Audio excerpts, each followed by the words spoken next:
Hello everyone, PallyTime here. Welcome back to Rogue Legacy 2. Hope you guys are doing very well today. We have an extremely interesting character.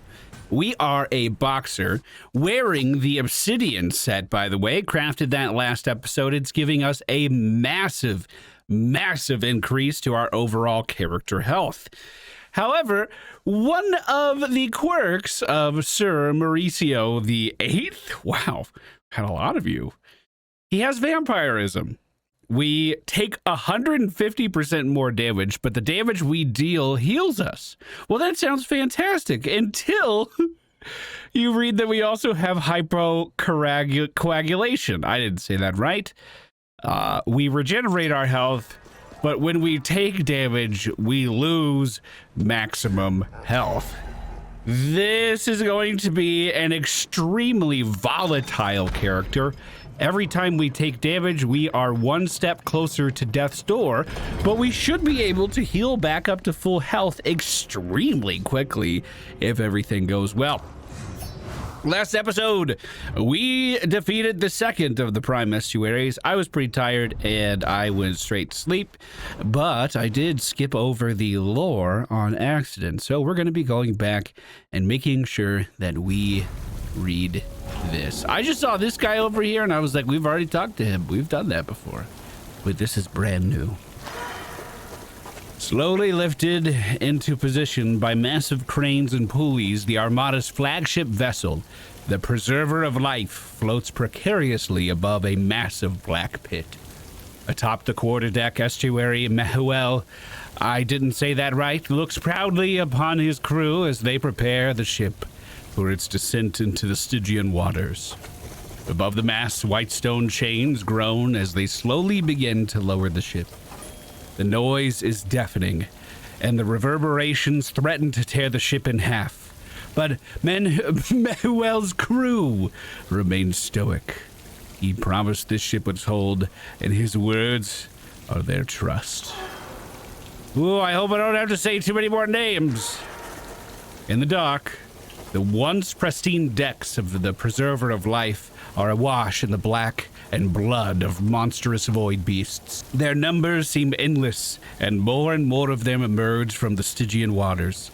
Visible only through the flash of a cannon fire, a giant tentacle from the Stygian kraken crashes down onto the wooden deck, sending Mehuel and his crewmen flying through the air.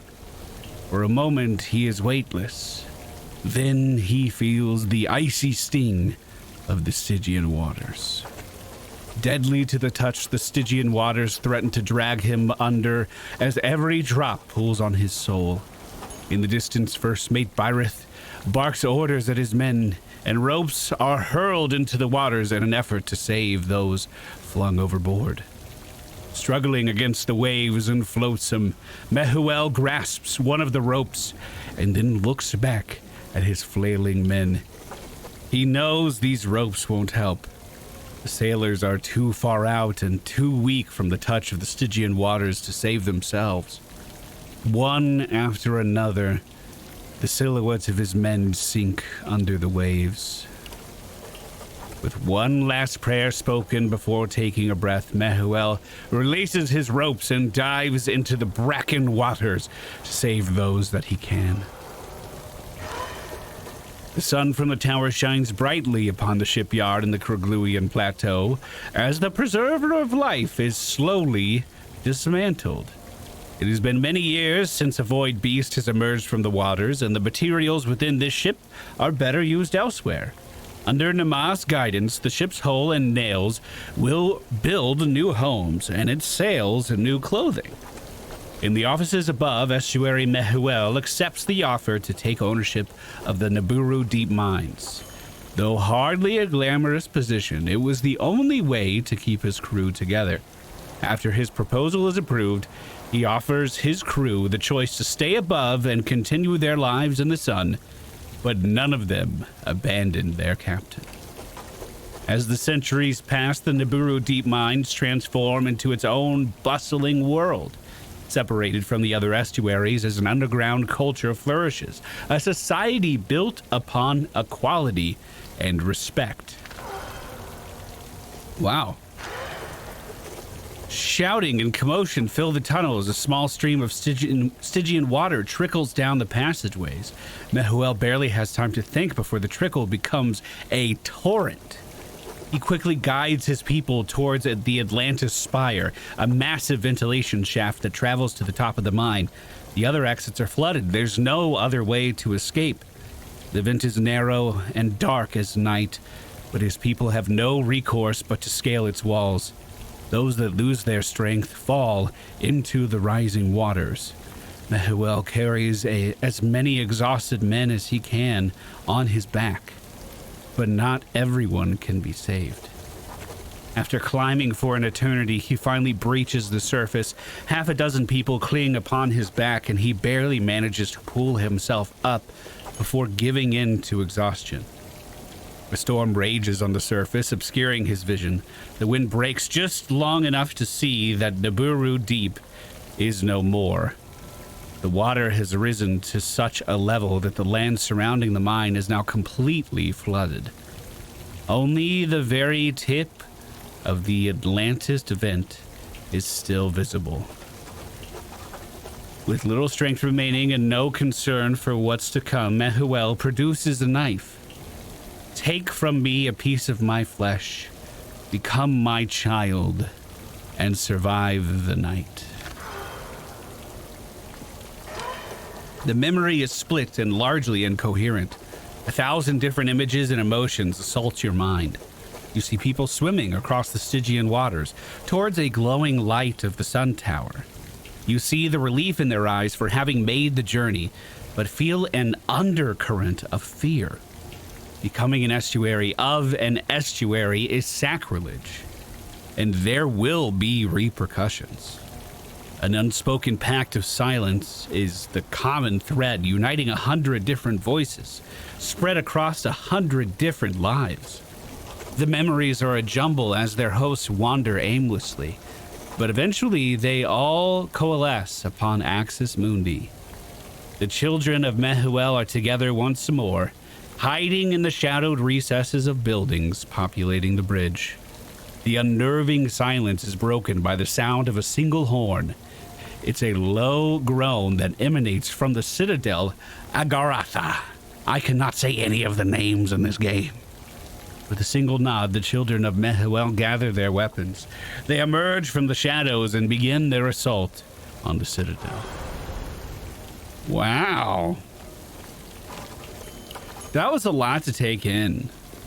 And I often find that so I have a really hard time reading aloud, believe it or not. Editing certainly helps, but I feel like when I'm presenting something and reading it, it's like I barely retain any of it. I'm so focused on the presentation of it all going on that a lot of it gets lost on me. I feel like I always have to watch it again when I'm editing to be like, oh yeah, that's what I just read. Well, this is our first time heading into the plateau. So far, so good. We didn't take any damage in that room. That's excellent. We are going to need to acquire certain little knickknacks around this zone in order to be able to open up the boss room. There are, I think, 3 different lilies that we have to find. They are not all required. I think we only need 2. If the last few episodes have been any indication, I just took 700 damage with 1 attack. What? Okay. This is getting a little scary, but we regen so crazy fast. Okay, this is way too many seekers. What the fuck? I was able to knock some of those away. I'm just gonna have to get up here, and I can't even add pressure because this ghostly mage is holding down the area. I have to just commit and take all that damage to focus down the elite as fast as possible. Holy crap. We lost 500 health against that one elite that we are never, ever going to get back. That's a little terrifying. That's extremely terrifying.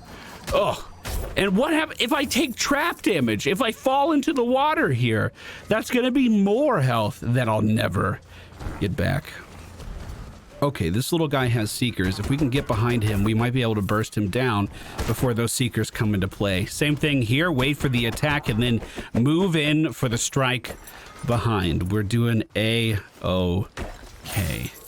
As we open the chest, we pass the 10,000 gold threshold. And for once, chicken is actually not a big deal in our run at all. We don't really need it to survive even a little bit. Don't get hit, open me, and destroy all targets. You know, I gotta be honest with you. I don't think I'm gonna be able to do this. Float like a butterfly. Oh, shit! I really didn't think that was gonna hit. We do manage to break down some projectiles that mage was shooting at us, but hit in the back, or did I actually run into the mage there? I think I was hit in the back. We do still have the elusive part of this character, so we can move through some stuff. We have an explosion about to happen. I kick that off to the other side of the room, but we take another hit. HP is sitting at a measly 900 at this point. I'm just going to keep resetting this room to make this easier for me. These guys take 3 kicks to kill, which seems really excessive in an extremely narrow room like what we have here, but we do take them down. And we scoop up another 5,000 gold as well. This mage is protecting everybody else. With some quick hits, we take him down right away.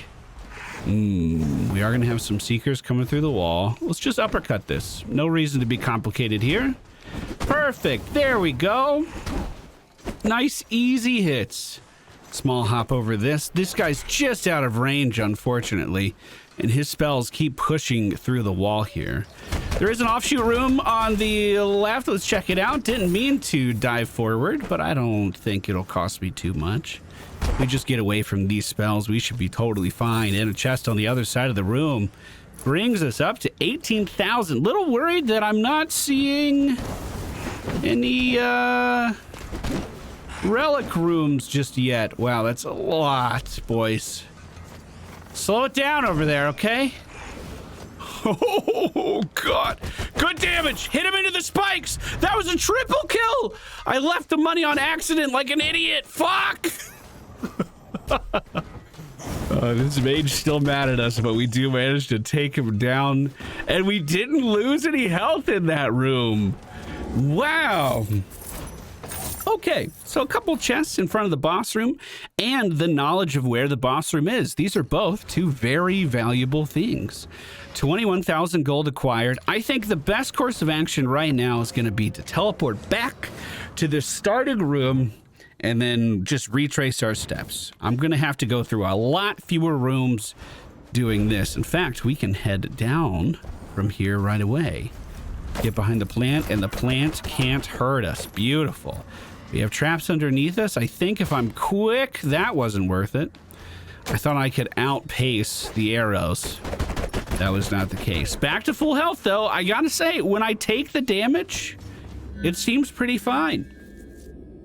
Defeat 15 enemies without getting hit. Can't do that. I'm gonna reroll these, see if we get something I might like a little bit more. The Hyperion's ring could be huge, and it only costs 50 resolve. Wait, regain 50% of your HP. Now we have to do this for science.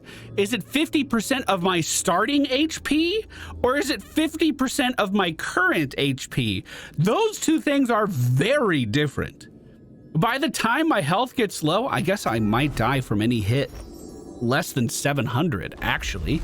If we were getting hit that hard in the early castle, I may not have as much health right now as I think. Something to be mindful of. Let's make sure we're playing right, you know what I mean? Let's make sure we're being careful. Flow like a butterfly. Hopefully, you know, still sting a little bit, but... oh, God. How much damage did I take there? It was several hundred. Okay. Well, if nothing else happens this run, at least we have a nice little science experiment to pin up on our fridge, or I don't know where I was going with that. Right here. Oh, hello! Ouch! Fuck! That's okay. That's okay. 600 health. That's all right. That's a... Woo! That's a decent amount of health to have. We can stand here for a quick second, box our way out of that corner. Dude, we have starfish going in every direction. I just got to commit, unfortunately. Ah! And down into the water. Now only 400 HP in a dream. But that's 400 full HP. Whoop. Nice move there. Can we keep it going? Yes, we can. Very nice aerial maneuvers. This ghost is protecting the javelin thrower. If we can get down behind them, perfect. A kill without taking a damage, and hopefully clearing the whole room. Didn't know there was going to be a zombie. That one only dashes twice. The ones later dash 3 times.